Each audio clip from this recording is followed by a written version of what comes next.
Hello everyone, welcome to our YouTube channel.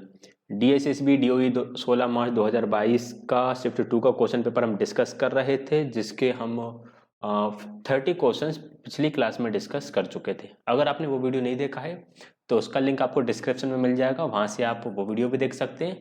और आप चाहें तो इस वीडियो से भी कंटिन्यू कर सकते हैं। पहले ये वीडियो देख लेना, इसके बाद जो पहले के स्टार्टिंग के 30 क्वेश्चन है वो वाली वीडियो भी आप देख सकते हैं।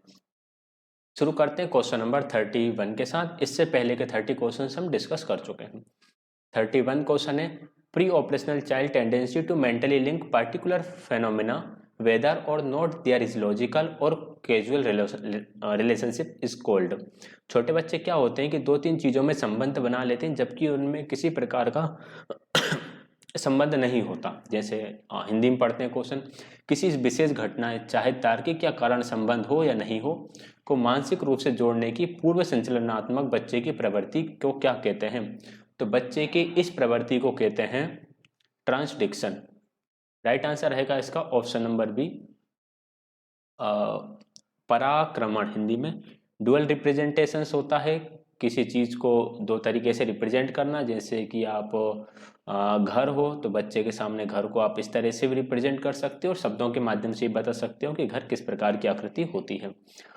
डिफर्ड इमिटेशन होता है, यहाँ पे स्थगित लिखा हुआ है लेकिन ये स्थगित नहीं है, इसको हिंदी में कुछ और कहते हैं।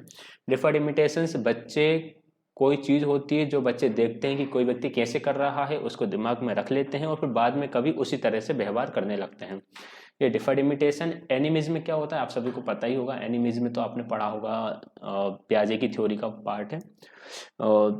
इसमें बच्चे जो निर्जीव वस्तुएं हैं उनको भी सजीव बनाते हैं। जैसे खिलौने वाली गुड़िया को आप वो सजीव समझ लेते हैं कि ये भी लिविंग है, इसे भी भूख लगती होगी, ये भी खाना खाती होगी, इसे भी नींद आती होगी, इस तरह से। क्वेश्चन नंबर, ये क्या है, question number 32, which of the following statement is correct? कौन सा कथन सही है बताइएगा।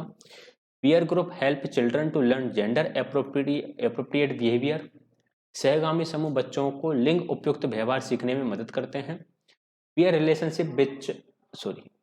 Relationship with one another does not affect the child's upbringing. Sorry, peer नहीं, पेरेंट्स है यार। Parents relationship with one another does not affect the child's upbringing. माता पिता के एक दूसरे के साथ संबंध बच्चे के पालन पोषण पर कोई प्रभाव नहीं पड़ता। ये गलत है। बच्चे माता पिता का एक दूसरे के साथ क्या संबंध है, ये बच्चे के पालन पोषण पर बहुत गहरा प्रभाव छोड़ता है। Right answer option number first रहेगा कि बच्चों का जो पीयर ग्रुप होता है वो जेंडर अप्रोप्रिएट बिहेवियर सीखने में उनकी हेल्प करता है। Right answer option number A रहेगा, only 1। Question number 32, which of the following is correct about transitive inference? निम्नलिखित में से कौन सा सकारात्मक अनुमान के बारे में सही है? जिन्होंने मैथ्स पढ़ी है वो इसको काफ़ी अच्छे तरीके से समझ सकते हैं। ट्रांजिटिव एक रूल चलता है मैथ में, कुछ इस प्रकार से होता है कि यदि ए किसी भी प्रकार से सी से रिलेटेड है और बी भी किसी प्रकार से सी से रिलेटेड है तो ए रिलेटेड होगा सी से। इस प्रकार से एक रिलेशन वाला चैप्टर चलता है। यदि ए सी से रिलेटेड है, बी सी से रिलेटेड है तो ए भी सी से रिलेटेड होगा। ऐसे भी कह सकते हैं कि यदि ए बी से रिलेटेड है, बी सी से रिलेटेड है तो ए सी से रिलेटेड होगा। ये होता है ट्रांजिटिव। चलो अब इसके आधार पर हम क्वेश्चन ऑप्शन को देखते हैं। एबिलिटी टू काउंट, गिनने की क्षमता, ये तो नहीं हो सकता, लग ही नहीं रहा, यहाँ पे कहीं काउंटिंग की बात ही नहीं चल रही। Ability to order items along dimensions, आयाम के साथ वस्तुओं को क्रमबद्ध करने की क्षमता, तो यहाँ पर किसी प्रकार का क्रम भी नहीं चल रहा है।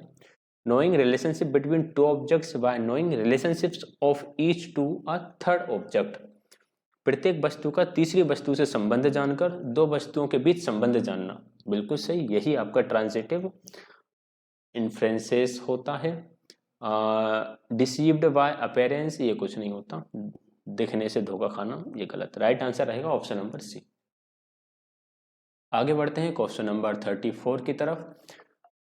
क्वेश्चन नंबर 34 है, by which age the children begins to draw shapes such as circle, square, triangles। किस उम्र के बच्चे इस प्रकार की आकृतियां बनाना शुरू कर देते हैं? तो राइट आंसर इसका ऑप्शन नंबर बी है। 3 साल के जो बच्चे होते हैं वे ऐसे गोला बना सकते हैं, ऐसे ट्राइंगल बना सकते हैं, और ये रेक्टेंगल बन गया, स्क्वायर समझो, ये भी बना सकते हैं। आगे बढ़ेंगे question number 35। Which of the following statement is correct? निम्नलिखित में से कौन सा कथन सही है? Pricing children for ability and hard work comes under intrinsic motivation. Intrinsic motivation and extrinsic motivation के बारे में हम लोगों ने काफ़ी कुछ पढ़ा भी है। सेकंड है कि सेकंड ऑप्शन है गिविंग चिल्ड्रन मनी और treat for good grades comes under extrinsic motivation. देखिए, जब भी कोई चीज़ बच्चे को आउटसाइड से मिले, यानी बाहर से मिले, तो वह हमेशा एक्सट्रेंसिक मोटिवेशन के अंदर आएगा। ठीक है, वह हमेशा बाहरी प्रेरणा के अंदर आएगा। अब फर्स्ट ऑप्शन में क्या कह रहे हैं कि बच्चों की योग्यता और कड़ी मेहनत की प्रशंसा करना। प्रशंसा कौन कर रहा है? बाहरी व्यक्ति कर रहा है। बच्चों को ये बाहर से मिलेगी, तो यह आंतरिक प्रेरणा नहीं होगा। प्रशंसा देख के इसको इंट्रिंसिक मोटिवेशन मत लगा देना, यह बाहरी अभिप्रेरणा ही है। तो फर्स्ट ऑप्शन तो गलत हो गया, यहाँ पे लिखा है इंट्रिंसिक जबकि ये एक्सट्रिंसिक है। और बच्चे को मनी देना, गुड ग्रेड्स देना, तो ये तो आपके एक्सट्रिंसिक होते ही है। सेकंड ऑप्शन करेक्ट आंसर हो जाएगा, फर्स्ट रॉन्ग हो जाएगा। इंट्रिंसिक मोटिवेशन के अंदर क्या आता है कि बच्चे का अगर इंटरेस्ट है, बच्चा इंटरेस्ट के लिए कर रहा है, या बच्चा खुद के नॉलेज, बच्चा नॉलेज गेन करने के लिए कर रहा है, तो वो आपका आंतरिक अभिप्रेरणा के अंतर्गत आता है। तो राइट आंसर रहेगा इसका ऑप्शन नंबर सी, ओनली 2। आगे बढ़ते हैं नेक्स्ट क्वेश्चन की तरफ। नेक्स्ट है question number 36। Most students task रिवेयर which kind of ability? Most school task रिवेयर विच काइंड ऑफ एबिलिटी? विद्यालय के अधिकांश कार्य किस प्रकार की क्षमता का सम्मान करते हैं? विश्लेषणात्मक कुशाग्रता, एनालिटिक, या फिर इंसाइट? 36 का बताइएगा आप कौन सा आंसर रहेगा। मोस्ट स्कूल टास्क रिवेयर, तो किस प्रकार की एबिलिटी को बढ़ाते हैं या उसकी रिस्पेक्ट करते हैं? सम्मान करना मतलब उसको एक्सेप्ट करना। तो दोनों ही प्रकार की एबिलिटी को सारे ही स्कूल बिल्कुल रिवेयर करेंगे, चाहे वो एनालिटिक हो या फिर इंसाइटफुल, दोनों ही आवश्यक है बच्चे के लिए। तो राइट आंसर इसका रहेगा option number C, both first and second. Next है question number 37। Children coming from close knit and caring family are victim of. घनिष्ठ और देखभाल करने वाले परिसर से आने वाले बच्चे किसके शिकार होते हैं? कुछ ऐसे बच्चे हैं जिनके माता पिता अपने बच्चों को बहुत ही कंजर्वेटिव तरीके से रखते हैं, या अपने पास ही रखते हैं, अपन खुद से दूर नहीं देख सकते, बहुत ही ज़्यादा केयर करते हैं। तो उन बच्चों का लो सेल्फ स्टीम होगा, कम आत्मसम्मान होगा, हाई एग्रेशन होगा उसके अंदर, उच्च आक्रामकता, बुलिंग होंगे, बदमाशी करेंगे, या सेपरेशन एंजाइटी डिसऑर्डर आएगा, अलगाव चिंता विकार आएगा। यदि पेरेंट्स अपने बच्चों को बहुत ज़्यादा देखभाल के साथ रखते हैं, बिल्कुल आंखों से दूर नहीं करते, कहीं भी जाते हैं तो उनको साथ लेकर जाते हैं, तो उन बच्चों के अंदर अलगाव चिंता विकार डेवलप हो जाता है, सेपरेशन एंजाइटी डिसऑर्डर डेवलप हो सकता है। बच्चों को थोड़ी सी खुलूस छूट भी देना चाहिए, थोड़ा आप खुद से दूर भी रखना चाहिए। थोड़ा दूर रखने मतलब अगर बच्चा स्कूल गया है, तो अगर स्कूल पास है तो बच्चे को अकेले स्कूल भी जाने दो। घर के पास वाली जो दुकान है उस दुकान पे सामान लेने जाने दो। कभी आवश्यकता पड़े तो बच्चे को घर में 3-4 घंटे के लिए अकेला भी छोड़ के जा सकते हो। अगर आप कहीं बाहर जा रहे हो और आपको पता है कि आपका घर पूरी तरीके से सुरक्षित है, अगर आप बाहर से गेट को लॉक कर देते हैं तो घर सेफ है, तो आप दिन के समय में बच्चे को अकेला छोड़ के भी जा सकते हो। इससे बच्चे का थोड़ा सा अकेला रहना, अकेले में खुद काम करना भी वह सीखेगा। Option number D right answer रहेगा। Question number 38। Recognisation and reflection of feelings by teachers helps the child in. शिक्षक द्वारा भावनाओं की पहचान और प्रतिबिंबन बच्चे को मदद करता है। किससे मदद करेगा? गैनिंग इंसाइट्स, अंतर्दृष्टि प्राप्त करना, या रिमाइंडिंग रिस्पॉन्सिबिलिटीज, जिम्मेदारियों की याद दिलाना। देखो बच्चे के अंदर किस तरह की फीलिंग्स चल रही है, टीचर अगर इसको पहचान लेता है और इसी के आधार पे अपना बिहेवियर भी रिफ्लेक्ट करता है बच्चे की तरफ, तो इससे बच्चे में इंसाइट डेवलप होती है, बच्चे के अंदर इससे अंतर्दृष्टि डेवलप होगी टीचर के प्रति। तो राइट आंसर रहेगा इसका option number A, only 1। Question number 39, निम्न में से कौन सा भोजन जटिल कार्बोहाइड्रेट के अंतर्गत आता है? Which of the following food comes under complex carbohydrates? तो पोटैटोज में कॉम्प्लेक्स कार्बोहाइड्रेट होता है, स्वीट्स में भी होता है, पास्ता में भी होता है और व्हीट में भी होता है। चारों ही सही है, right answer option number D रहेगा। कॉम्प्लेक्स कार्बोहाइड्रेट मीन्स इनको आप खाते हो फिर ये ब्रेक डाउन होते हैं सिंपल कार्बोहाइड्रेट्स में, जिससे फिर हमें एनर्जी मिलती है। Question number 40, which of the following is autobiographical memory? निम्नलिखित में से कौन सी आत्मकथात्मक स्मृति है? ऑटोबायोग्राफिकल मेमोरी जब भी आ जाए तो सिंपल याद रखना है कि यह आपकी ही लाइफ के पास्ट से रिलेटेड मेमोरी होती है, ठीक है। Memory of specific events in ones on life, अपने जीवन में घटित विशिष्ट घटनाओं की स्मृति, बिल्कुल ठीक। Long term memory of specific experience, ये नहीं होती। देखिए ये ऑटोबायोग्राफिकल नहीं है। स्पेसिफिक एक्सपीरियंस ये आपकी एपिसोडिक मेमोरी जो होती है वो हो सकती है आपकी। Memory predicting script of family routines, ये भी नहीं है। Remembering to perform future action, नहीं, ये फ्यूचर एक्शन से रिलेटेड नहीं है। याद रखिएगा कि जब भी ऑटोबायोग्राफिकल मेमोरी आ जाए तो भाई हमेशा आपके पास्ट से रिलेटेड कोई इवेंट हो सकता है, कोई याद हो सकती है, उससे रिलेटेड होती है। राइट आंसर रहेगा इसका ऑप्शन नंबर ए, ठीक। मेरे आंसर देने से पहले आप वीडियो पॉज करके खुद भी आंसर देने की कोशिश करें। मैं फटाफट करता जा रहा हूँ, नहीं तो वीडियो की लेंथ बहुत ज़्यादा हो जाती है। Which of the following statement is correct? निम्नलिखित में से कौन सा कथन सही है?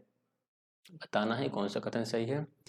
Why retelling a story children will become more familiar with the language of the story?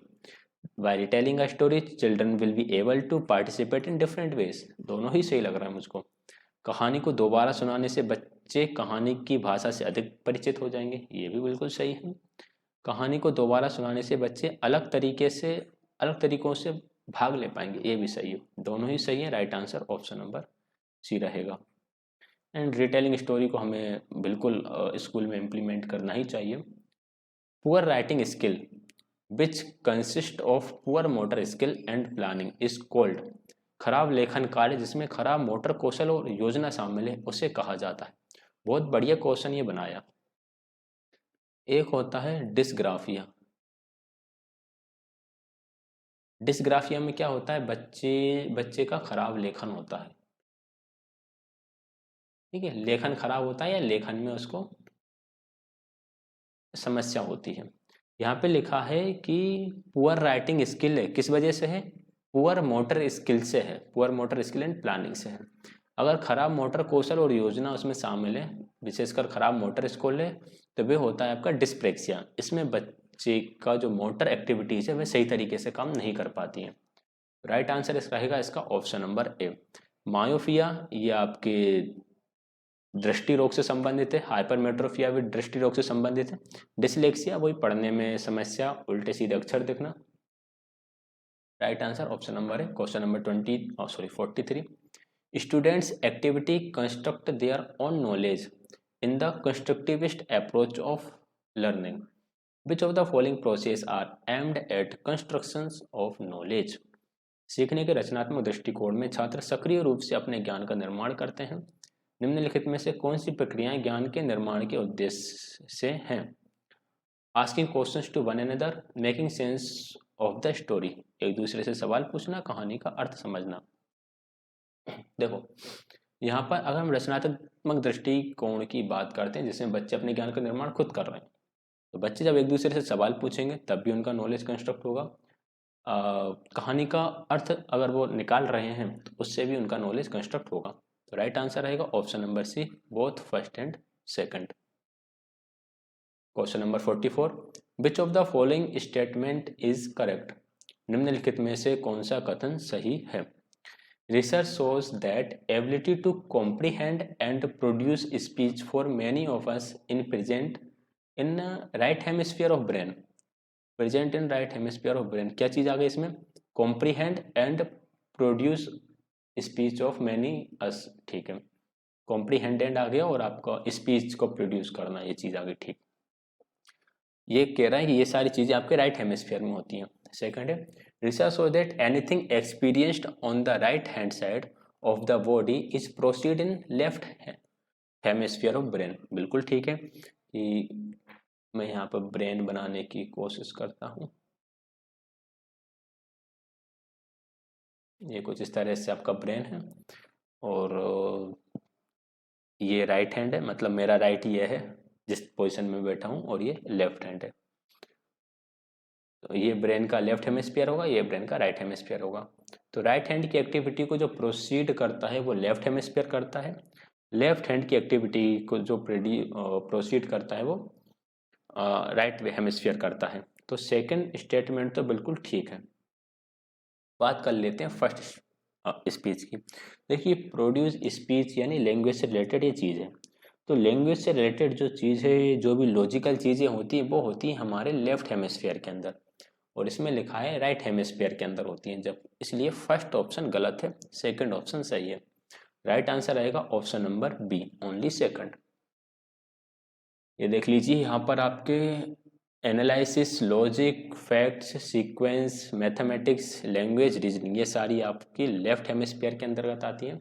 Right के अंदर क्रिएटिविटी, इंट्यूशंस, फीलिंग्स, सनसाइट, सनसाइट नहीं, ये इनसाइट होगा, इनसाइट, आर्ट्स, इमोशंस, म्यूजिक्स, ये सारी चीज़ें आती हैं। Question number 45, which of the following statement is correct regarding teachers role in information and communication technology environment. सूचना एवं संचार प्रौद्योगिकी परिवेश में शिक्षकों की भूमिका के संबंध में निम्नलिखित में से कौन सा कथन सही है? फर्स्ट ऑप्शन है create multimedia content to support instruction, निर्देशन का समर्थन करने के लिए मल्टीमीडिया सामग्री बनाएं। इवेल्युएट एजुकेशन सॉफ्टवेयर, शिक्षा सॉफ्टवेयर का मूल्यांकन करें। Create sorry create hypertext documents to support instruction, निर्देशन का समर्थन करने के लिए हाइपर टेक्स्ट दस्तावेज बनाएं। देखो तीनों ही ठीक है, शिक्षक मल्टीमीडिया सामग्री बना सकता है, सॉफ्टवेयर का मूल्यांकन भी कर सकता है, हाइपर टेक्स्ट दस्तावेज ही बना सकता है। तो राइट आंसर रहेगा फिर option number D, first, second and third. Next है question number 46, which of the following statement is correct? कौन सा कथन सही है? Axioms can be called premises. A statement proved earlier can be called premises. बिल्कुल दोनों ही सही हैं। इसको आप अच्छे समझना चाहें तो आप क्लास 9th की मैथ का चैप्टर 5 पढ़ सकते हैं। यूक्लिड्स एल्गोरिदम या यूक्लिड्स ज्योमेट्री, इस कुछ नाम से चैप्टर है। जो एक्सियम जो पहले से ही प्रूव्ड होते हैं उसको प्रेमिसेस कहा जाता है। देखिए ये यही समझ जाओगे आप इस क्वेश्चन को। पेन कहाँ गया? स्टेटमेंट प्रूव्ड अर्लियर, जो चीज़ पहले से ही प्रूव होती है उसको प्रीमिसेस कहा जाता है, और एक्सियम्स जो होती हैं वो पहले से ही प्रूव्ड स्टेटमेंट्स होते हैं, इसलिए हम इनको प्रीमिसेस भी कह सकते हैं। पहले से ही प्रूव्ड स्टेटमेंट्स का मतलब क्या होगा? इसका मतलब ऐसे हो सकता है कि जैसे कि ये है आपका स्क्वायर, इसकी ऑल साइड्स क्या होती हैं, ऑल साइड्स इक्वल होती हैं, ऑल एंगल्स इसके 90 डिग्री के होते हैं, राइट एंगल आपका हमेशा 90 डिग्री का होगा, ये प्रूव्ड स्टेटमेंट है। पॉइंट जो होता है, पॉइंट होता है, इसकी लेंथ नहीं होती, ब्रेथ नहीं होती, इसकी मोटाई नहीं होती, तो ये पहले से ही प्रूव्ड स्टेटमेंट्स है। राइट आंसर फिर ऑप्शन नंबर सी रहेगा, बोथ फर्स्ट एंड सेकंड। आगे बढ़ते हैं question number 47, which of the following statement is correct? निम्नलिखित में से कौन सा कथन सही है? फर्स्ट है understanding the algorithm on decimal requires and understanding of place value representations. देखो यदि आपको डेसिमल को समझना है तो इसके लिए आपको प्लेस वैल्यू की समझ तो होना ही चाहिए, तभी आप डेसिमल को समझ पाओगे। फर्स्ट ऑप्शन बिल्कुल ठीक है। Sense of estimation is not required in understanding algorithm on decimal, देखिए एस्टिमेशन की समझ तो बहुत आवश्यक है, बिना एस्टिमेशन की समझ के आप डेसिमल कैसे करोगे? ठीक, दोनों ही सही हैं। एस्टिमेशन की समझ, इसको मैं एक छोटे से एग्जांपल से समझाऊं तो 2.576 है। ठीक है, अगर ये जो वैल्यू है थर्ड वैल्यू ये ग्रेटर देन 5 होती है तो हम इसको क्या लिख देते हैं 2.58 अप्रोक्स कर देते हैं। भाई एस्टिमेशन की समझ तो चाहिए तभी तो हम ये काम कर पा रहे हैं। ये तो मैंने बहुत छोटे लेवल पे बात करी, ये बड़े बड़े लेवल पे चलती है। तो क्या हुआ, ये बोल रहा है कि ये नॉट रिक्वायर्ड है, इसलिए ये ऑप्शन गलत है। तो करेक्ट ऑप्शन सिर्फ फर्स्ट बचा, राइट आंसर भी ऑप्शन नंबर ए होगा, ओनली 1। आगे बढ़ते हैं क्वेश्चन नंबर 48 की तरफ। Discovering learning method is based on many principles, which of the following is not that principle. खोजपूर्ण पद्धति कई सिद्धांतों पर आधारित है, निम्नलिखित में से कौन सा सिद्धांत नहीं है? Principle of assessment and evaluation, principle of searching for alternatives, principle of purposeful experiences, principle of activity. देखो खोजपूर्ण गतिविधि में एक्टिविटी तो आपकी होगी ही, तो गतिविधि का सिद्धांत तो इसमें आपका रहने ही वाला है। उद्देश्यपूर्ण अनुभवों का भी सिद्धांत रहेगा, भाई बच्चा पर्पसफुल एक्सपीरियंस तो करे, विकल्पों की खोज का सिद्धांत भी रहेगा। मूल्यांकन का सिद्धांत इसमें नहीं होता, principle of assessment and evaluation नहीं होता है, तो ऑप्शन नंबर 1 करेक्ट आंसर रहेगा, हमसे नोट पूछा गया था। Question number 49, to bring about improvement in the quality of education and the holistic development of a child, evaluation process needs to focus on of development. शिक्षा की गुणवत्ता में सुधार लाने के लिए बच्चे के समग्र विकास के लिए मूल्यांकन प्रक्रिया के विकास पर केंद्रित करना आवश्यक है। किस प्रकार की? स्कोलेस्टिक एरियाज पर या फिर नॉन स्कोलेस्टिक एरियाज पर। अब ऑप्शन इस प्रकार से दे रखे हैं, फर्स्ट सेकंड दोनों या दोनों में से कोई नहीं। अगर हम बच्चे के यहाँ पर बात कर रहे हैं किस प्रकार के डेवलपमेंट की, होलिस्टिक डेवलपमेंट, होलिस्टिक डेवलपमेंट की बात कर रहे हैं तो इसमें फिर दोनों ही चीज़ें आएंगी आपकी, scholastic area and non scholastic area. Option number C correct answer हो जाएगा, both first and second. Question number 50 है, the event that is seen most frequently that is it has value with highest frequency is called. वह घटना जो सबसे अधिक बार देखी जाती है अर्थात जिसका मान सबसे अधिक बार होता है उसे क्या कहते हैं? जो सबसे बार बार आती है उसको मोड कहते हैं। Option number D right answer रहेगा, बहुलक। आपने मैथ्स में पढ़ा ही होगा, इस प्रकार से आंकड़े दे रखते हैं, जो सबसे इजी क्वेश्चन होता है इस प्रकार से होता है 2 3 4 5 5 3 3 6 7, ठीक है 5, एक और 5 लिख देते हैं। अब बोलेंगे कि इसका मोड फाइंड करो, तो आप देख लोगे सबसे ज़्यादा बार क्या है, 5 सबसे ज़्यादा बार है, तो इसका मोड 5 हो जाएगा। या फिर इसको पहले असेंडिंग ऑर्डर में अरेंज कर लोगे तो वहाँ पर आपको क्लियरली दिख जाएगा कि 5 कितने टाइम से 3 कितने टाइम से, वो निकाल सकते हो। Option number D correct answer रहेगा। Question number 51, which of the following error is committed when a child is able to understand the question but unable to identify the operation और sequence of operation needed to solve the question. ठीक, यहाँ पर एक बच्चा है जो question को तो समझ जाता है लेकिन वह उसमें कौन सा ऑपरेशन लगेगा या ऑपरेशन किस सीक्वेंस में लगेगा यह नहीं समझ पाता। तो इसे हम किस प्रकार का एरर बोलेंगे? Encoding error, transforming error, comprehension error या फिर रीडिंग एरर। क्या होगा इसका राइट आंसर? देखिए इस प्रकार के एरर को बोलते हैं हम परिवर्तन त्रुटि या ट्रांसफॉर्मेशन एरर। इनकोडिंग एरर में क्या होता है, बच्चा चीज को डिकोड नहीं कर पाता है, तो वो तो कर रहा है, क्वेश्चन समझ में आ रहा है। कॉम्प्रीहेंशन एरर में बच्चे को चीज समझ में ही नहीं आती, इसमें समझ में तो आ रही है। रीडिंग एरर में बच्चा पढ़ ही नहीं पा रहा ढंग से, तो ये तीनों ही नहीं होंगे, option number B correct answer रहेगा।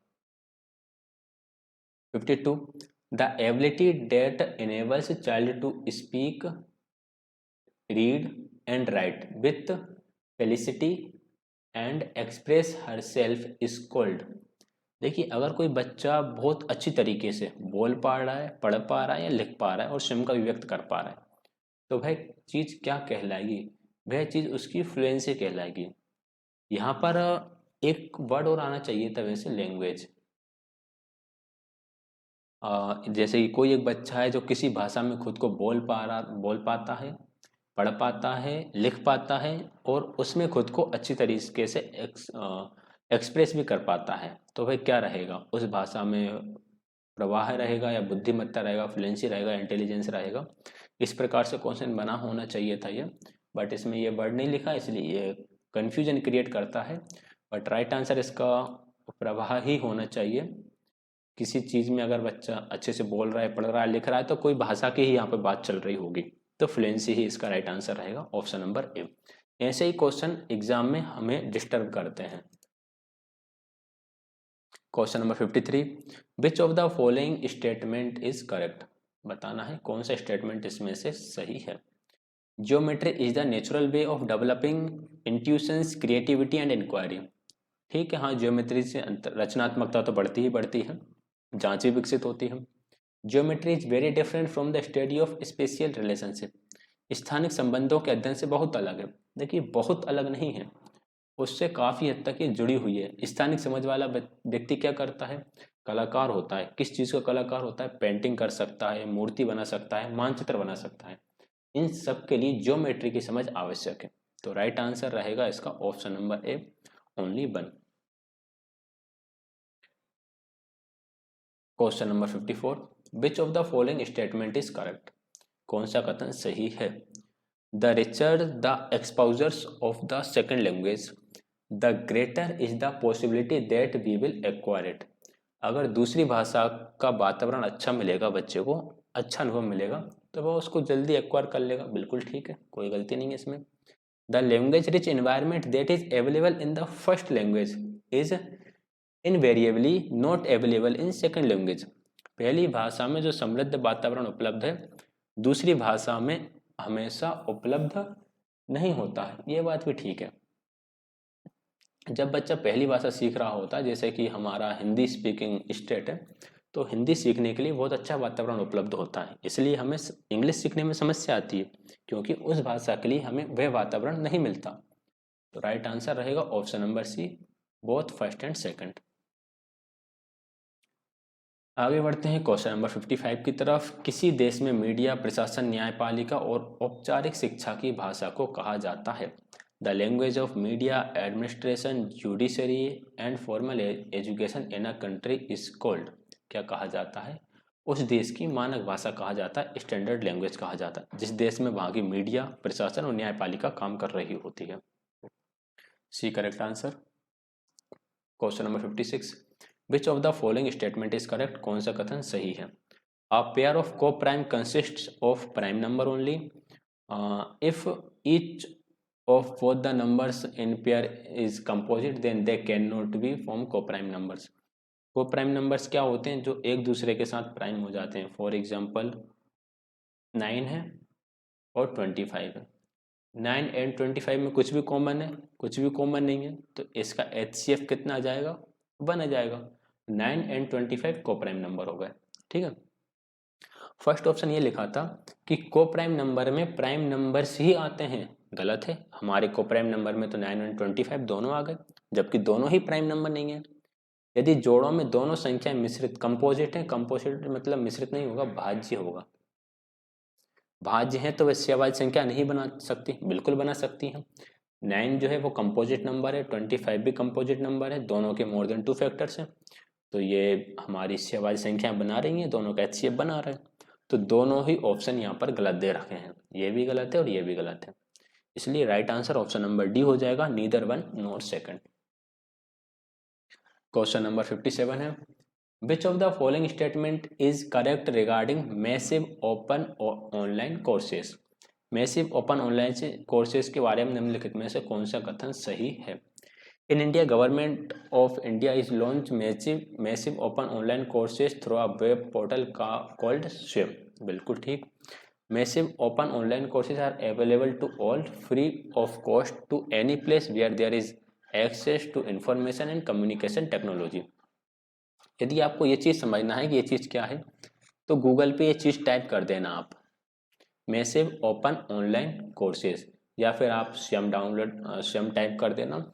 यहाँ पर आपको दुनिया भर के कोर्सेज मिल जाएंगे जिनको आप फ्री में पढ़ सकते हो लेक्चर्स के माध्यम से, और आपको सर्टिफिकेट वगैरह भी मिलेंगे इनको पढ़ने के बाद। अगर कहीं लग सके तो आप उन्हें वहाँ पे लगा भी सकते हो। दोनों ही कथन बिल्कुल सही है इसके regarding. Option number C correct answer, both first and second. 58, which of the following is correctly matched in context of teaching in classroom. कक्षा में शिक्षण के संदर्भ में निम्नलिखित में से कौन सा सही ढंग से मेल खाता है? A question from teacher initiation, an answer from child response, feedback from the teacher follow up. तीनों ही सही है। शिक्षक से एक प्रश्न किसी चीज को आरंभ कर सकता है, बच्चे का उत्तर उस पर प्रतिक्रिया होगी, शिक्षक का फीडबैक जो होगा वो फॉलो अप रहेगा या अनुवर्ती कार्यवाही रहेगी। तीनों सही है। Option number third correct answer. Question number 59, which of the following is correct in context of teaching English. अंग्रेजी पढ़ाने के संदर्भ में निम्नलिखित में से कौन सा सही है? चलिए, अंग्रेजी पढ़ा रहे हैं तो क्या करेंगे, शिक्षक को अंग्रेजी पढ़ाने की शुरुआत में तेज होना चाहिए। Teacher should be quick in beginning eight teaching English. देखो, पढ़ाने में तेज, स्टार्टिंग में तो तेज नहीं होना चाहिए, पहले तो बहुत धीरे धीरे पढ़ाना चाहिए। In the beginning while giving instructions in English the teacher should use gestures. शुरुआत में अंग्रेजी में निर्देश देते समय शिक्षक को इशारों का उपयोग करना चाहिए। ये बात बिल्कुल ठीक है, जेस्चर्स का प्रयोग कर सकता है। जैसे कि अगर टीचर इसके बारे में पढ़ा रहा है, ये क्या है, ये एक तरह से एक विंडो है, विंडो के बारे में पढ़ा रहा है तो विंडो की तरफ इशारा करके पढ़ाए। राइट आंसर रहेगा option number B, only 2। Question number 60, every figure irrespective of its shape is symmetric under a rotation of. प्रत्येक आकृति, चाहे उसका कुछ भी आकार हो, के घूर्णन के अंदर सममिति होती है। देखो, जैसे अगर हम इसकी बात करें, ये क्या है यार, ये गलत बन गया है, तो नहीं इरेजर आएगी कि नहीं। चलो दूसरा आकृति बना लेते हैं। ये एक रेक्टेंगल है, ठीक है। ये सममित कब होगा, जब इसको हम 180 डिग्री रोटेट कर देंगे, ठीक है, तब ये सिमेट्री रहेगा। 360 डिग्री रोटेट कर देंगे तब ये सिमेट्री रहेगा, या 0 डिग्री रोटेट करेंगे यानी इसको बिल्कुल भी नहीं घुमाएंगे तब भी ये सिमेट्रिक रहेगा। यहाँ पर अगर हम एक और फिगर उठा लें, जैसे कि ये है, इसको आप स्क्वायर मानो, इसको आप 90 डिग्री घुमा दो तब भी ये सिमेट्रिक रहेगा, 180 घुमा दो, 360 डिग्री घुमा दो या 0 डिग्री घुमा दो, इन चारों में से किसी भी प्रकार से घुमा दो, ये जो फिगर है वो आपका सिमेट्री रहेगा। लेकिन एक प्रकार से ये वाला फिगर है, अब ये कब होगा सिमेट्रिक, ये तभी सिमेट्रिक होगा, एक तो इसको 0 डिग्री घुमाओ यानी बिल्कुल मत घुमाओ, और दूसरा इसको 360 घुमा दो यानी जहां से घुमाना शुरू करो दोबारा से वहीं ले आओ, तब ये सिमेट्री रहेगा। अगर कोई आकृति ऐसी है जिसका आकार कुछ भी है और आप उसको, वो कब सिमेट्री होती है, वो 0 डिग्री और 360 डिग्री पर सिमेट्री होती है, ठीक है। राइट आंसर रहेगा इसका option number C. Question number 61, question number 61 है, in India until the mid 1990s civics textbooks continue to be written from the viewpoint of। 1990 के दशक के मध्य नागरिक शास्त्र की पाठ्य पुस्तकों को किस दृष्टिकोण के अंतर्गत लिखा। NIUS से बना हुआ ये क्वेश्चन है, इसका फिक्स आंसर है ऑप्शन नंबर ए, पैतृकवादी राज्य। देखो, पैतृकवादी या पैटर्नलिस्ट स्टेट का मतलब ये होता है कि आपको कुछ बाधाओं में रख के आपके भले के लिए कोई चीज बताई जाएगी, ठीक है। क्या करेंगे, आपकी स्वतंत्रता को थोड़ा सा छीना जाएगा, आपको एक प्रतिबंधित एरिया में रखा जाएगा आपके ही बेनिफिट के लिए, ताकि आपको उससे लाभ हो। ये होता है पैतृकवादी राज्य। तो इस तरह के दृष्टिकोण से लिखी गई थी मिड 1990s के बाद की सिविक्स टेक्स्ट। सबसे अच्छा एग्जाम्पल इसका वही मिलेगा कि अभी जब कोरोना आया था, तो कोरोना के टाइम पे आपकी स्वतंत्रता छीन ली गई थी, आपसे बोला था कि आप घर पर ही रहो और अगर जो नहीं रुक रहे थे, जो बाहर निकल रहे थे, उस पर पुलिस प्रशासन ने बल का प्रयोग भी किया था। तो ये किस लिए किया था? आपकी स्वतंत्रता, आपकी सुरक्षा के लिए ही छीनी गई थी। तो इसको हम बोलते हैं पैतृकवादी राज्य। Option number A correct answer, ठीक। क्वेश्चन नंबर 62 है, organize their movement ideas into a dance form. कौन है जो अपने मूवमेंट को, आंदोलन नहीं बोलेंगे, अपने विचारों को नृत्य के रूप में व्यवस्थित करता है? Choreographer, musician, singer, painter.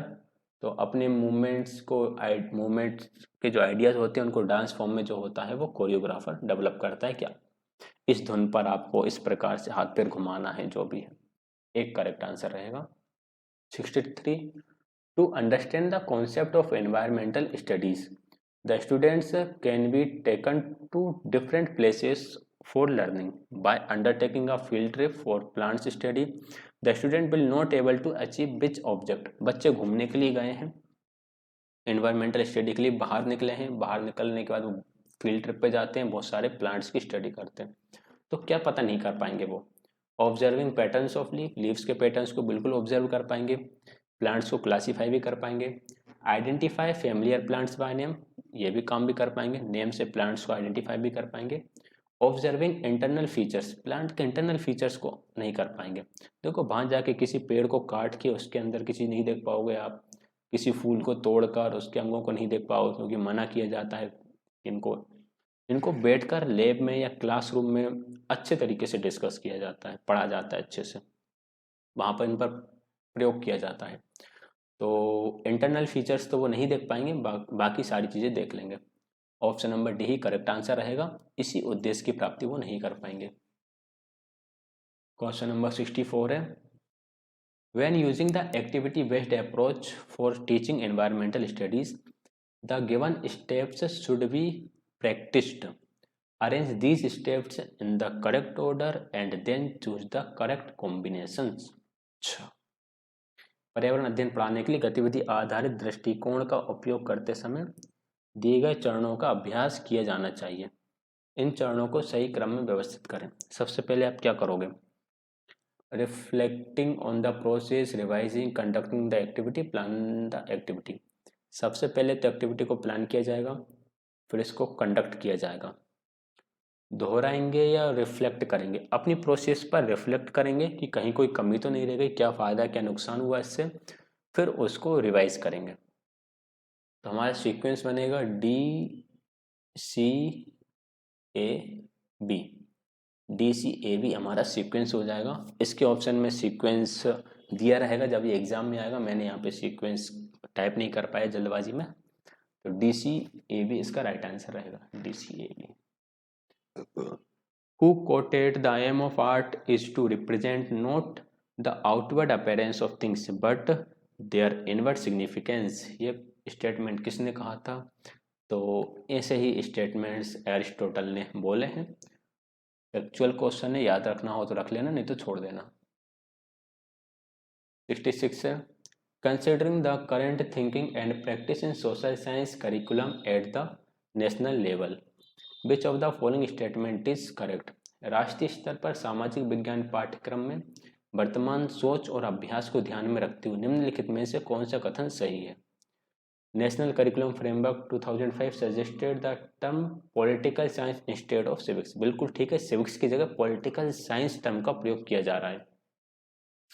The parents curriculum attempt to change the present curriculum, parents बोल दिया मैंने, चलो। The present curriculum attempts to change the notion of textbooks from being merely instructive to more suggestive। Instruct कम दिए जा रहे हैं, instructions कम दिए जा रहे हैं, सजेशन ज़्यादा लिए जा रहे हैं। जो शिक्षा प्राध्यापक है सुझात्मक, उसको सुझात्मक बनाने का प्रयास किया जा रहा है। तो दोनों ही ऑप्शन सही हैं। राइट आंसर रहेगा option number C, both first and second. Question number 67 है, which of the following is the objectives of yoga education. योग शिक्षा का उद्देश्य निम्न में से कौन सा है? प्रैक्टिस मेंटल हेल्थ, मानसिक स्वास्थ्य का अभ्यास, बिल्कुल है। Integrate moral and spiritual values, नैतिक और आध्यात्मिक मूल्यों को एकीकृत करें, ये भी है। Attain higher level of consciousness for one and the surroundings, अपने और अपने आसपास के वातावरण के लिए चेतना का उच्च स्तर प्राप्त करें। ये भी है, तीनों ही है। Option number B correct answer हो जाएगा, first, second and third. Next है question number 68। Games and parades is the example of which type of curricular activities? खेल और परेड किस प्रकार की पाठ्यचर्या गतिविधि का उदाहरण है? Literary activities, civic development activities, social welfare, physical activity. Games हैं तो शारीरिक विकास का ही उदाहरण रहेगा। D correct answer. Question number 69। Which of the following days is observed as the international yoga day? निम्नलिखित में से कौन सा दिन अंतर्राष्ट्रीय योगा दिवस के रूप में मनाया जाता है? 21 जून को मनाया जाता है। Question number 70। Classroom learning experience can be enriched by making creating expressions an integral part of environmental studies, teaching and learning. Creative expressions can take a variety of form such as. देखो, अगर creating experience के लिए क्या कर सकते हैं आप? Graphic cards बिल्कुल हो सकते हैं, प्रॉपर्टी बिल्कुल हो सकती हैं, ग्राफिक कला, कठपुतली एंड मूवमेंट्स, डांस। मूवमेंट्स यहाँ पर आंदोलन नहीं होता है, ये गूगल ट्रांसलेट का फल है जो ऐसा ट्रांसलेशन आपको देखने के लिए मिल रहा है। मूवमेंट्स का अर्थ होता है हाथ पैरों को विशेष प्रकार से मूवमेंट करना, हिलाना, ठीक है, वो रहेगा यहाँ पे। और नृत्य, ये तीन ही चीजें पर्यावरण अध्ययन शिक्षण में रचनात्मक अभिव्यक्ति को बढ़ाती हैं। तो right answer option number B रहेगा, first, second and third. Question number 71 है। I just take a sip of water.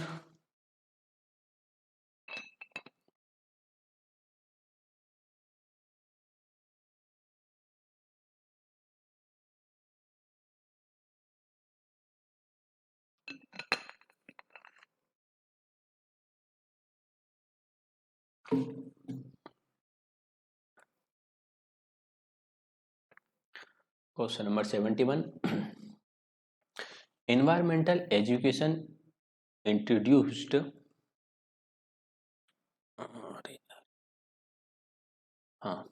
environmental education introduced as environmental studies at the elementary education level has important objectives. Which of the following objectives is correct? देखो, environmental education को जो छोटी class है उनमें environmental studies के रूप में बताया गया। तो इसका ऑब्जेक्टिव क्या है? फर्स्ट है inculcating habits, values, attitudes and emotions to maintain and promote quality environment. बिल्कुल ठीक है। गुणवत्तापूर्ण पर्यावरण को बनाए रखने या बढ़ावा देने के लिए आदित्य मूल्य, दृष्टिकोण की और भावनाओं को विकास करना, विकसित करना। Developing curiosity and awareness about the environment in children, बच्चों में पर्यावरण के बारे में जिज्ञासा और जागरूकता विकसित करना। ये भी सही है, दोनों ही सही हैं। तो राइट आंसर फिर ऑप्शन नंबर सी हो जाएगा, both first and second. 72 help in language building and enhancing vocabulary and improve articulation, भाषा निर्माण और शब्दावली बढ़ाने तथा उच्चारण सुधारने में सहायता करता है। क्या सहायता करेगा? Aesthetic and cultural development, leisure time activities, excursion activities या लिटरेरी एक्टिविटीज। लिटरेरी एक्टिविटीज रहेंगी साहित्यिक गतिविधियां, यह बच्चों की भाषा निर्माण में और शब्दावली को बढ़ाने में, उच्चारण को सुधारने में सहायता करेंगे।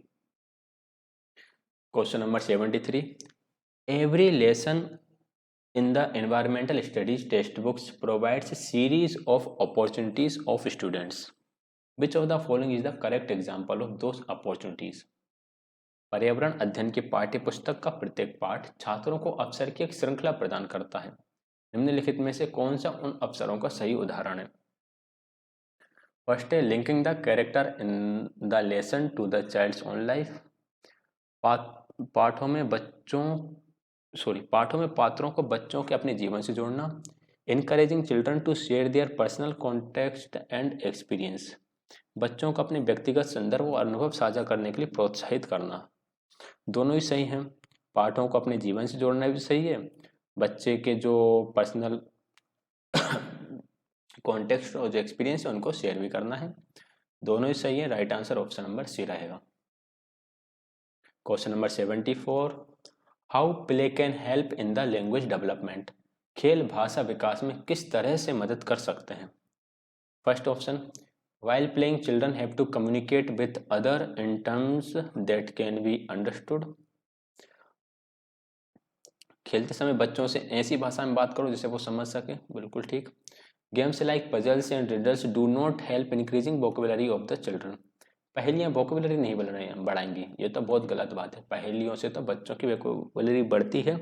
या फिर जो आपने एक पहेली देखी होगी, एक पजल देखा होगा जिसमें बहुत सारे वर्ड्स लेटर्स लिखे होते हैं, उन लेटर्स में स्पेलिंग से बन रही होती हैं, वर्ड से बन रहे होते हैं। बच्चों को ढूंढने के लिए कहो कि इसमें ढूंढो एप्पल कहाँ लिखा हुआ है, पेन कहाँ लिखा हुआ है, बुक कहाँ लिखा हुआ है, तो बच्चे इन चीज़ों को बहुत ध्यान से करते हैं। फर्स्ट सही है, सेकंड गलत है। Option number A correct answer रहेगा। Question number 75, Kathak, Kathakali, Kuchipudi are the example of which type of art form. Kathak Kathakali किस प्रकार के आर्ट फॉर्म है, ये डांस आर्ट फॉर्म है, D correct answer. 76, what is the importance of art education at elementary level. प्राथमिक स्तर पर कला शिक्षा का क्या महत्व है। First, it allows the children to develop their own free expressions of what they are and how they feel. It enhance the level of self analysis and self discipline. यह आत्म विश्लेषण और आत्म अनुशासन के स्तर को बढ़ाता है। दोनों ही चीजें हैं। ये बच्चों की अपनी स्वतंत्र व्यक्ति विकसित करने का मौका भी देता है और बच्चों को self analysis and self discipline को लेवल को भी बढ़ाता है। राइट आंसर फिर होगा option number C, both first and second. Maps showing cities, towns, villages, and different countries and states of the world with their boundaries are called। कस्बों, शहरों, गांवों, दुनिया के विभिन्न देशों, राज्यों की सीमाओं के साथ दर्शाने वाले मानचित्र को क्या कहा जाता है। Physical map, political map, relief map या थीमेटिकल मैप, रिलीफ मैप या पॉलिटिकल मैप। तो इस प्रकार के मैप को राजनीतिक मानचित्र यानी पॉलिटिकल मैप कहा जाता है। Question number 78, which of the following statement is not correct. निम्नलिखित में से कौन सा कथन सही नहीं है। Social studies is studied through idealistic approach. सामाजिक अध्ययन का अध्ययन आदर्शवादी दृष्टिकोण से किया जाता है। Social studies is concerned with theoretical aspects of human. सामाजिक अध्ययन मानव के सैद्धांतिक पहलुओं से संबंधित है। Social science and social studies are related with each other. सामाजिक विज्ञान और सामाजिक अध्ययन एक दूसरे से संबंधित है। देखो थर्ड ऑप्शन तो बिल्कुल सही है। सामाजिक अध्ययन में मानव के सैद्धांतिक पहलुओं की बात की जाती है, ये ऑप्शन भी ठीक है। सामाजिक अध्ययन का अध्ययन आदर्शवादी दृष्टिकोण की वजह रियलिस्टिक दृष्टिकोण का प्रयोग किया जाता है यहाँ पे, ठीक है। आइडल की बात नहीं होती, यहाँ पे रियल की बात होती है। तो ऑप्शन नंबर ए जो है वो हो जाएगा गलत, फर्स्ट ऑप्शन गलत हो जाएगा। सेकंड एंड थर्ड ऑप्शन सही है। सेकंड एंड थर्ड है ऑप्शन नंबर बी में, तो राइट आंसर इसका रहेगा ऑप्शन नंबर बी। अच्छा, सॉरी, यहाँ पे लिखा था नोट लिखा था, नोट करेक्ट लिखा था। तो कौन सा करेक्ट नहीं है, फर्स्ट करेक्ट नहीं है, तो राइट आंसर रहेगा ऑप्शन नंबर सी, ठीक है। ऐसी ही गलती एग्जाम में भी हो सकती हैं, मुझसे अभी हो गई पढ़ाते समय, आपसे भी हो सकती है, तो इनको थोड़ा ध्यान से देख लेना। अब मुझसे तो कह सकते हैं इसलिए हो गई कि शायद 45-50 मिनट से कंटिन्यू मैं वीडियो रिकॉर्ड कर रहा हूँ अकेला बैठ के एक कमरे में, तो हो ही सकती है, बट आप लोग भी ध्यान रखना एग्जाम में। Sociometry is an important tool of. समाजमिति का एक महत्वपूर्ण उपकरण है, पीयर असेसमेंट का या सेल्फ असेसमेंट का।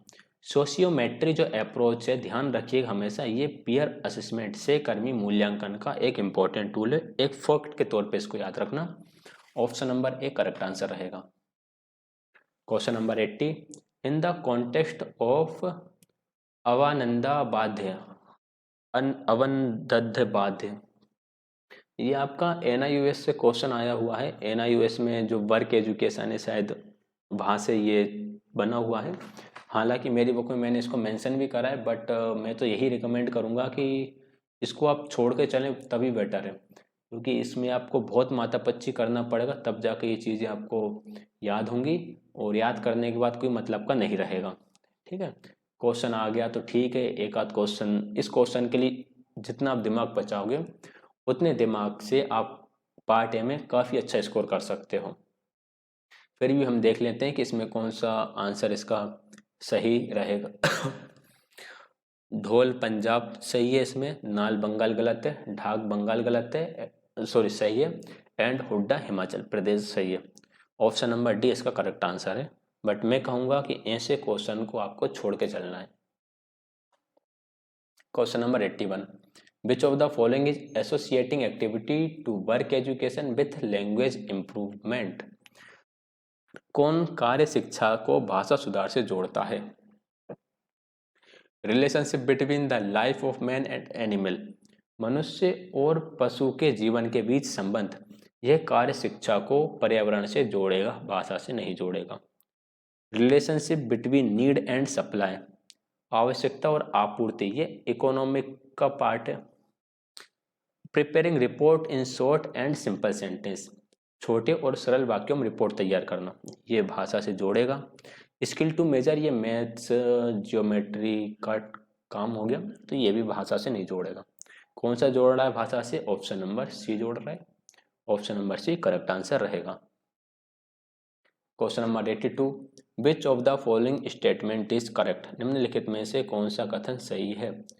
Work education benefits coordination in hand and brain, कार्य शिक्षा हाथ और मस्तिष्क के समन्वय को लाभ पहुंचाती है,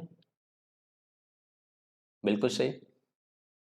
work education is essential and significant factor in learning process, कार्य शिक्षा सीखने की प्रक्रिया में आवश्यक और महत्वपूर्ण कारक है, ये भी सही है। दोनों ही ऑप्शन सही है, राइट आंसर ऑप्शन नंबर ए हो जाएगा, फर्स्ट एंड सेकंड। आगे बढ़ें क्वेश्चन नंबर 83 की तरफ। मुख्य रूप से विद्यालयों के कामकाज में सुधार के लिए स्थापित विद्यालय स्तर सामुदायिक संरचना है। In the school level community structure setup mainly for improving the functioning of school.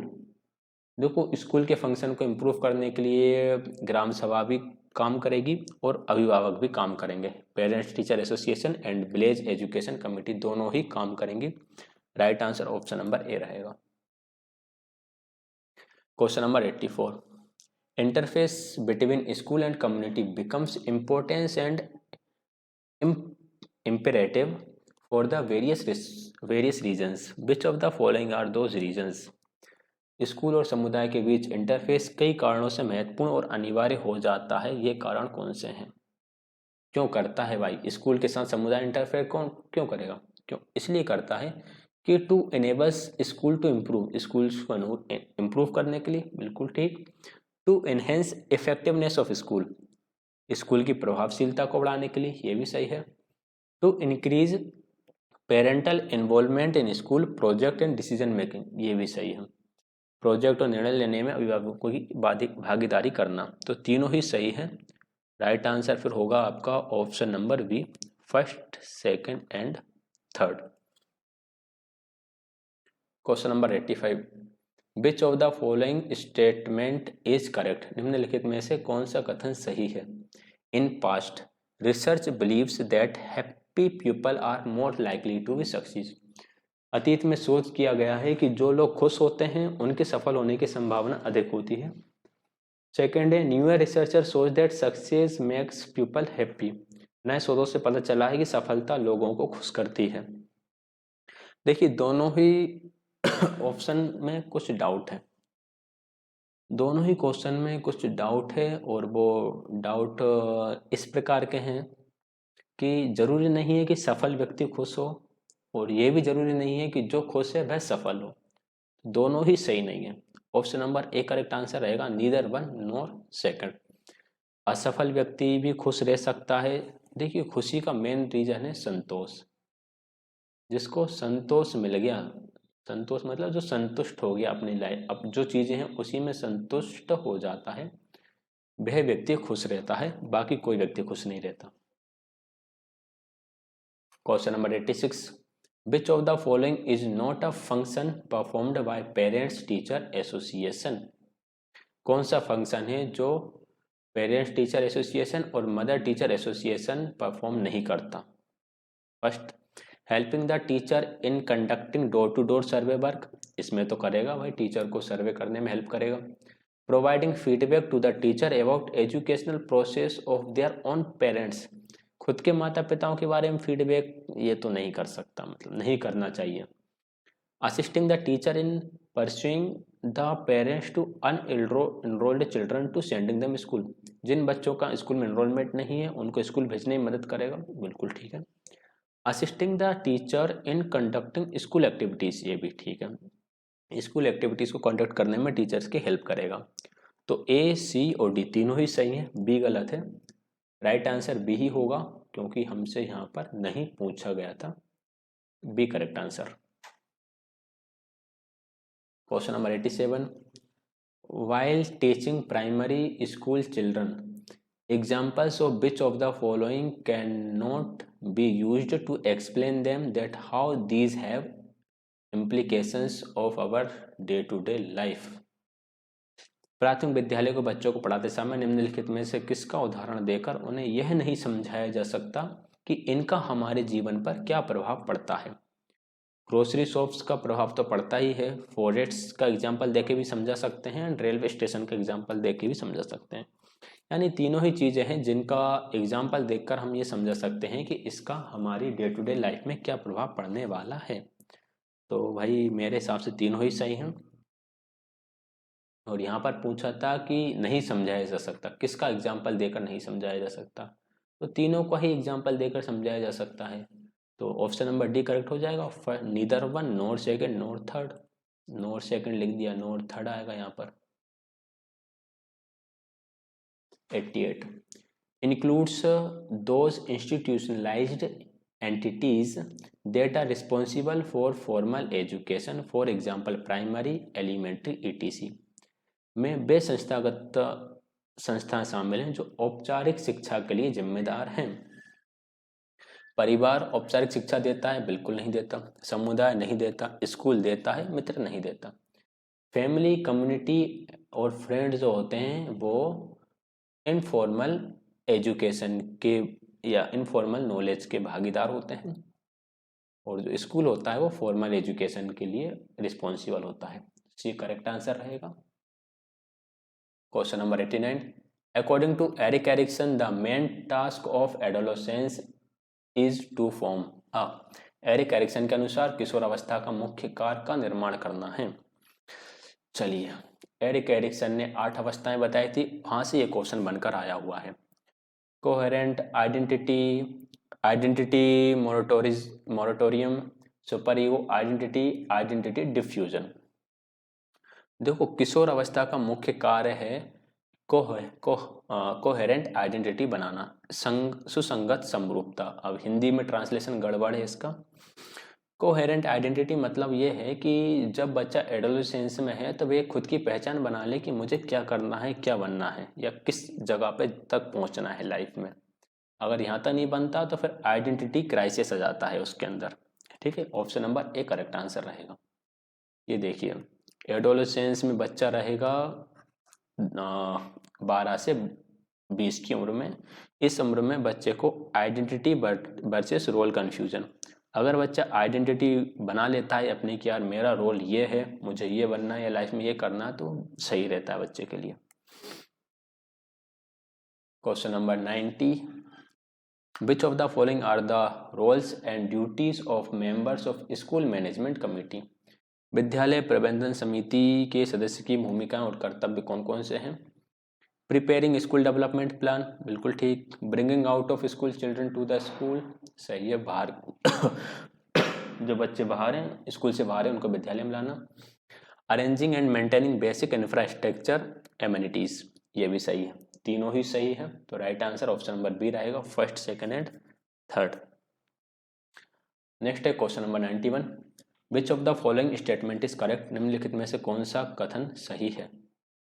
The very desire for power is in itself destructive. सत्ता की चाहत अपनी आप में विनाशकारी है। बिल्कुल सही बात है भाई, सत्ता की चाहत खुद में विनाशकारी हो सकती है। बड़ी गहरी बात लिखी है।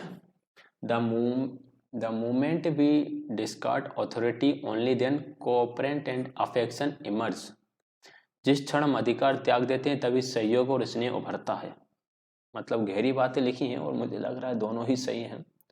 यही करेक्ट आंसर रहेगा, फर्स्ट एंड सेकंड। पता नहीं क्वेश्चन कहाँ से बनाया है, इमोशनल इंटेलिजेंस से शायद ये क्वेश्चन बनाया होगा। Question number 92, in which type of teaching method teachers role is all pervasive in and students role is limited to obedience only. बच्चों का रोल बहुत कम है, टीचर का रोल बहुत ज़्यादा है। तो ये तो होता है कौन सी मेथड में, कमांड मेथड में, आदेश विधि। दर्पण प्रदर्शन इसमें तो ऐसा नहीं रहेगा, आदेश विधि में ऐसा रहेगा टीचर कमांड दे रहा है, बच्चे उसको फॉलो कर रहे हैं।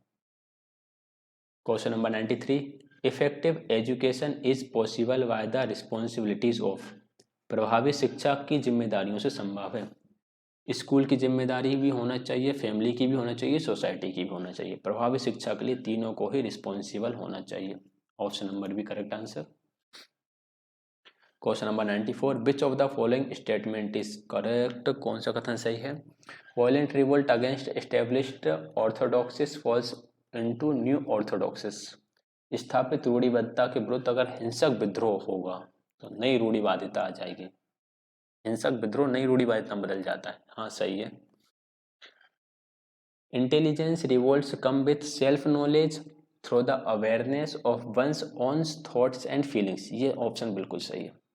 इंटेलिजेंस रिवोल्ट कब आता है, जब व्यक्ति को खुद के ही नॉलेज के बारे में अवेयरनेस होती है, खुद की ही भावनाओं के बारे में अवेयरनेस होती है।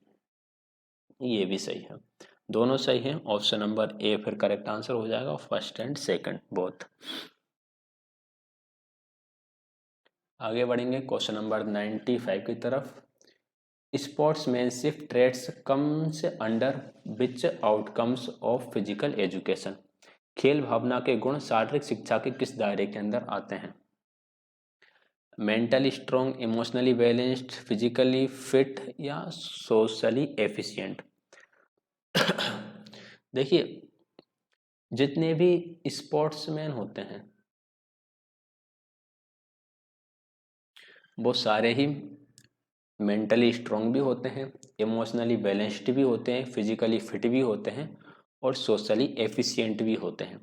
लेकिन जिसके अंदर स्पोर्ट्समैनशिप होती है वो व्यक्ति सोशली एफिशिएंट होता है, सामाजिक रूप से कुशल होता है। उसे पता है कि कब किस प्रकार का निर्णय लेना है और कब किस प्रकार से रिएक्ट करना है। Right answer option number D रहेगा। यदि इस क्वेश्चन में आपको थोड़ा सा डाउट है तो फिर आपको NIOS पढ़ने की आवश्यकता है। ये मेरी इंग्लिश वाली NIOS बुक के एक पेज का स्क्रीनशॉट मैंने यहाँ पे लगा रखा है। यहाँ पर हम देखेंगे कि आपको मिलेगा socially efficient.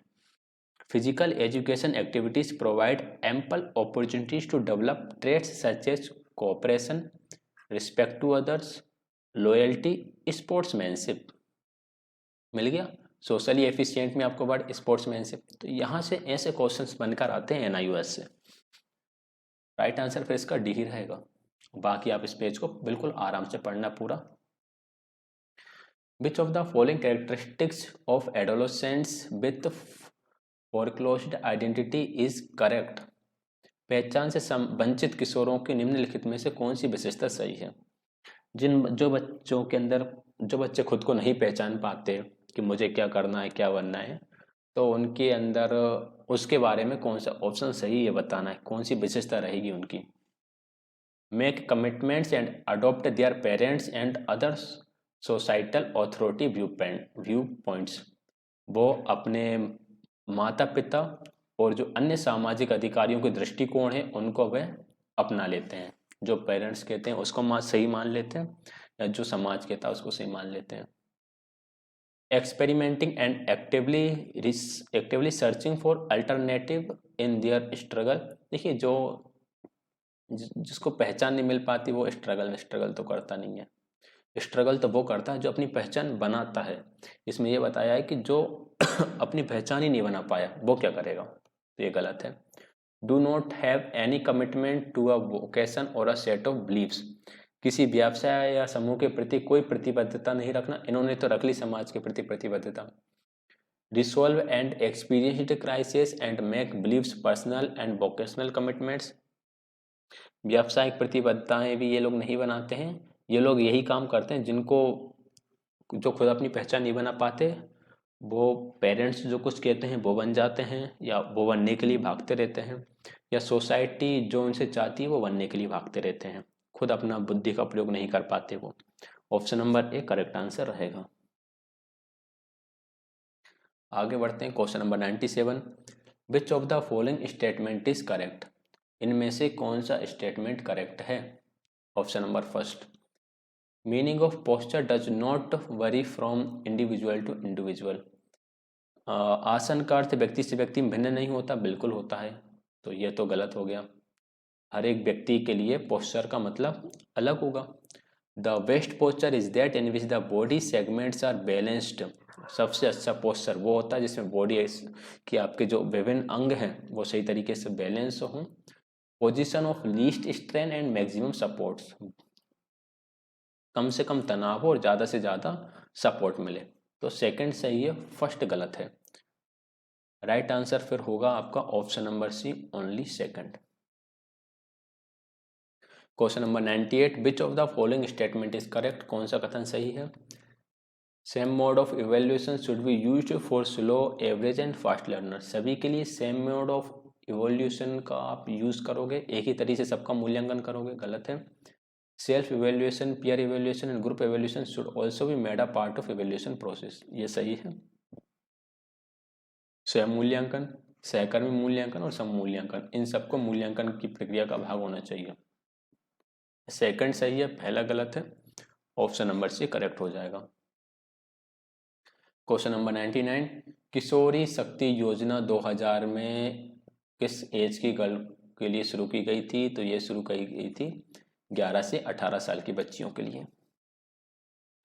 100, which of the following are the media for sharing the school community family partnership plan with school community, school समुदाय परिवार भागीदारी योजनाओं को स्कूल समुदाय के साथ साझा करने के लिए कौन कौन से माध्यम है। वेब पेजेस भी है, प्रेस रिलीज भी है, स्कूल न्यूज लेटर्स भी हैं, ये सारे ही हैं, option number B correct answer रहेगा। और यहाँ पर हमारे 100 क्वेश्चन कंप्लीट होते हैं। ये हमने कब का पेपर कंप्लीट करा, 16 मार्च 2022 डीओ की शिफ्ट सेकंड का क्वेश्चन पेपर हमने कंप्लीट करा है। वीडियो को कंप्लीट यदि आपने यहाँ तक देखा है तो आपका बहुत बहुत धन्यवाद। अगर आपको किसी क्वेश्चन में डाउट रहता है तो आप कमेंट करके पूछ सकते हैं, टेलीग्राम पे पूछ सकते हैं, या मेरा व्हाट्सएप नंबर भी रहता है डिस्क्रिप्शन में, आप वहाँ से भी पूछ सकते हैं। वीडियो को लाइक शेयर, चैनल को सब्सक्राइब करें। वीडियो देखने के लिए आप सभी का बहुत बहुत धन्यवाद।